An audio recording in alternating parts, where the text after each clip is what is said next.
Hi everyone, आज हम लोग कंस्ट्रक्टर इन जावा की स्टडी करेंगे। इसमें हम 5 टॉपिक डिस्कस करेंगे। What is constructor, why we need it, where to define it, how to define it and types of constructor. तो सबसे पहले देख लेते हैं what is constructor. Constructor Java में ऑब्जेक्ट को कंस्ट्रक्ट करने के लिए यूज़ किया जाता है, ठीक है। Second is why we need it. इसका पर्पज़ जावा ऑब्जेक्ट की स्टेट को इनिशलाइज करना है। इसको हम एक एग्जांपल से समझ लेते हैं। लेट्स सपोज मेरी एक लाइट बल्ब की कंपनी है जिसमें बल्ब जो बनते हैं उनकी इनिशियल पावर है 60 वाट, ठीक है। तो बेसिकली जो बल्ब है उनकी इनिशियल स्टेट 60 पावर वाट वाली होती है, ठीक है। इसको हम जावा कंस्ट्रक्टर के थ्रू रिप्रेजेंट कर सकते हैं, ठीक है।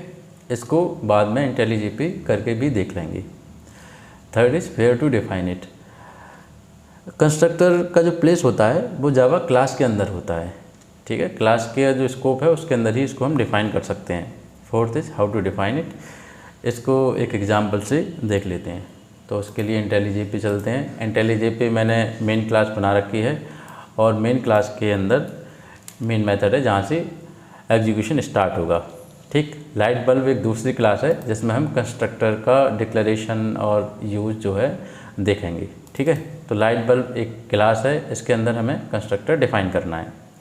कंस्ट्रक्टर डिफ़ाइन करने का जो सिग्नेचर है वो इस तरीके से है कि सबसे पहले हम एक्सेस मॉडिफायर लिखेंगे, उसके बाद नेम ऑफ़ कंस्ट्रक्टर।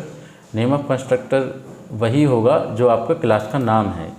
ये ध्यान देने वाली बात है कि जो इसका नेम होता है वो वही होता है जो कि इसकी क्लास का नाम है, ठीक।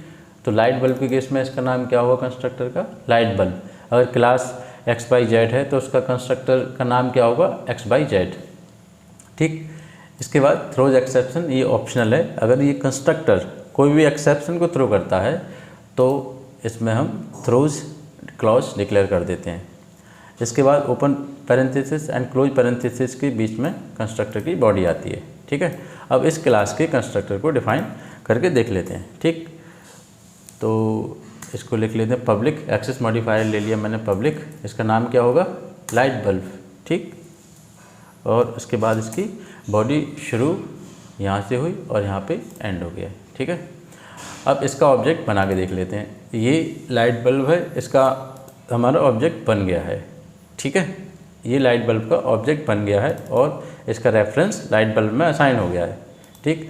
अब लेट सपोज हमारे पास लाइट बल्ब के अंदर एक प्रॉपर्टी है इंट पावर, जो कि मैंने एग्जाम्पल में अभी बताया था, ठीक। अब अगर मैं यहाँ पे लाइट बल्ब का ऑब्जेक्ट बनाता हूँ तो इसमें इनिशियल वैल्यू क्या होगी पावर की, मतलब इनिशियल स्टेट क्या होगी वो देख लेते हैं एक बार। क्योंकि मैंने इस कंस्ट्रक्टर में कोई भी इनिशियल वैल्यू सेट नहीं की है तो इसकी वैल्यू जो डिफ़ॉल्ट वैल्यू होती है, जो जावा डिफ़ॉल्ट वैल्यू इन टाइप के वेरिएबल को असाइन करता है वो हो जाएगी, ठीक है।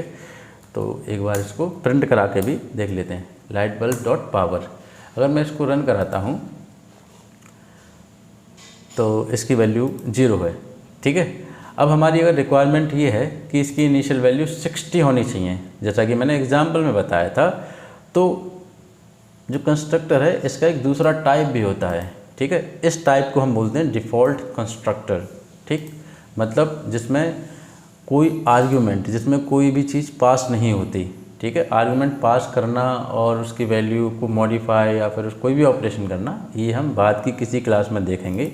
लेकिन अभी समझने के लिए हम मान लेते हैं या फिर ये एज्यूम कर लेते हैं कि यहाँ पे आर्ग्यूमेंट भी पास कर सकते हैं, ठीक है। अब अगर इनिशियल वैल्यू मुझे पावर की सेट करनी है तो मैं कैसे करूँगा, मैं एक कंस्ट्रक्टर और डिफ़ाइन करूँगा, ठीक है, लाइट बल्ब। और यहाँ पे मैं एक आर्ग्यूमेंट एक्सेप्ट करूँगा, लेट सपोज P, ठीक। और इसकी बॉडी शुरू करूँगा एंड, ठीक है। अब यहाँ पे मैं असाइन कर दूँगा power is equal to P, ठीक। ये कंस्ट्रक्टर ये कहता है कि जब भी मेरा यूज करके ऑब्जेक्ट बनेगा तो उस समय जो भी पास की जाएगी वैल्यू P में वो मैं पावर को असाइन कर दूंगा, ठीक है। मतलब मैं इसकी जो इनिशियल स्टेट है उसको बना दूंगा, लाइट बल्ब की जो इनिशियल स्टेट है उसको मैं बना दूंगा, ठीक। तो इसको देख लेते हैं एक बार। यहाँ पे ऑब्जेक्ट बना के, ठीक। तो light bulb, let suppose light bulb 1 and then new and light bulb, and यहाँ पे मैंने पास कर दिया 60, ठीक। और इसके बाद इसको प्रिंट करा दिया light bulb v1 dot power, ठीक।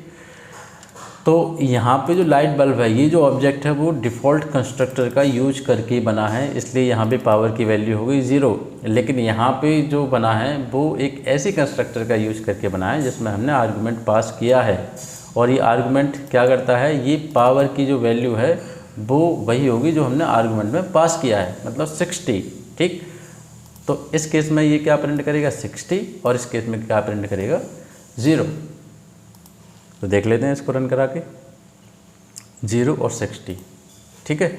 ऐसे ही हम कितने भी इसमें कंस्ट्रक्टर डिफाइन कर सकते हैं, उनके आर्गुमेंट डिफ़र होने चाहिए, ठीक है। मतलब हम दूसरा ऐसा कंस्ट्रक्टर डिफाइन नहीं कर सकते कि जो कि सेम सिग्नेचर का हो, जिसमें सेम आर्गुमेंट हो, सेम सब कुछ हो, तो ऐसा कंस्ट्रक्टर डिफाइन नहीं कर सकते। लेकिन ऐसे कंस्ट्रक्टर डिफाइन कर सकते हैं जिसमें मान लेते हैं 2 आर्गुमेंट एक्सेप्ट करेगी, 3 आर्गुमेंट एक्सेप्ट करी, तो वो वैलिड है, ठीक है। तो कंस्ट्रक्टर को हम ऐसा बोल सकते हैं कि 2 टाइप के होते हैं, एक तो नॉन आर्गुमेंट कंस्ट्रक्टर या default constructor, and second is argument constructor, ठीक है। एक चीज़ और नोटिस करने वाली है कि जो कंस्ट्रक्टर होता है उसको आप मेथड से भी कंपैरिजन कर सकते हैं। अगर आपने मेथड का सेशन नहीं देखा है तो अब आप जो है आई बटन पे क्लिक कर सकते हैं और मेथड का सेशन देख सकते हैं।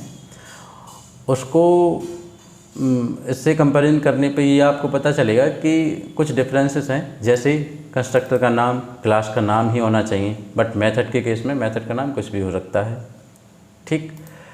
ऐसे ही आप इसमें देखेंगे कि इसमें कोई रिटर्न टाइप नहीं होता है, लेकिन मेथड में रिटर्न टाइप होता है, ठीक है। तो ये एक बेसिक डिफरेंसेस हैं इनमें कंस्ट्रक्टर और मेथड्स में, तो आप इसको देख सकते हैं। आई थिंक कंस्ट्रक्टर क्लासेस में इतना ही, बाकी आगे कुछ एडवांस टॉपिक डिस्कस करेंगे नेक्स्ट सेशन में। Thanks for watching.